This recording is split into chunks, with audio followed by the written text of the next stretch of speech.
Föstudaginn 4. febrúar opnaði skemmtistaðurinn Safari. Safari varð vinsæll tónleikastaður þar sem margir af helstu íslenskum rockurum og poppurum tróðu upp alla fimmtudaga og sunnudaga, en engin rós án þyrna. Í auglýsingu frá staðnum var tekið fram að næstum því allir séu velkomnir. Þegar eigandi staðarins var spurður hverjir var ekki velkomnir, svaraði hann: gestir verða uppfylla skilyrði aldur og sómasamlegan klæðaburð. Jafnframt var þessu beint til homosexual fólks sem hefur verið til vandræða á staðnum. Í alvörunni. Tímann hafa breyst. Það verður að taka fram að fólk var ekkert allt ánægt með þetta. Og 17. júlí hafði Bjarni samband við Dagblaðið Vísir og sagði: daginn fór ég ásamt vinnufélögum mínum, þar á meðal 2 hommum, út að skemmta mér. Við hugðumst fara á skemmtistaðinn Safari, en þangað kom var kunningum mínum 2 varnaður aðgangur á staðinn á þeim forsendum einum að þeir væru hommar. Mér finnst að stangast á við almennar hugmyndir mannréttindi og jafnrétti. Ef hann útilokar þetta fólk, móðgar hann leið vini þess og kunningja,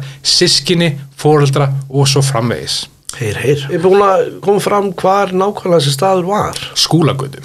Skúlagötu. Þú sagðir þetta samt eða svona: ég verð enga homma á Skúlagötu.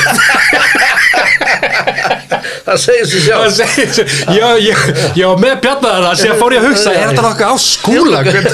Ég las nánar að vinsælt var á þessum tíma að kenna samkynhneigðum þegar að skemmtistaðir gengu illa eða fóru á hausinn. Að þá var alltaf, já, það er að því að homman eru byrjaðir að. Já. Betur fer þá í dag erum við ekki að kenna minnihluta hópum þegar að illa gengur. Við höfum lært betur. Fullkomin í dag. Fullkomin í dag. Tímavart með Tóna og Tótó.